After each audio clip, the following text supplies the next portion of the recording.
Welcome. In this video, we're going to explore how to disable the Ask Where to Save Files feature in Google Chrome. This can streamline your downloading process, allowing files to save automatically without interruption. Let's dive into the steps. First, open your Chrome browser. If you have it pinned to your taskbar, simply click the Chrome icon. If not, search for it in your applications and launch it. Next, navigate to the page you want to download from. Once you're on the desired web page, look at the top right corner of your browser window. You'll see 3 vertical dots. This is the menu icon. Click on those 3 dots and a drop-down menu will appear. From this menu, select Settings. This action will take you to a new page where you can adjust various settings for your Chrome experience. Now that you're in the Settings menu, scroll down until you find the Download section on the left sidebar.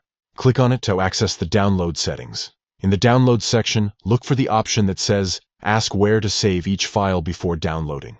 This is typically a toggle switch. If this option is enabled, Chrome will prompt you every time you download a file, asking where you would like to save it. To disable this feature, simply toggle the switch off. Once you do this, Chrome will no longer ask for a location each time you download a file.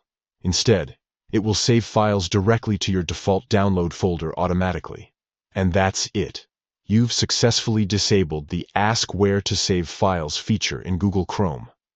Now, whenever you download something, it will go straight to your Downloads folder without any extra steps. If you found this guide helpful, make sure to like and subscribe for more tips on optimizing your browsing experience. Thanks for watching.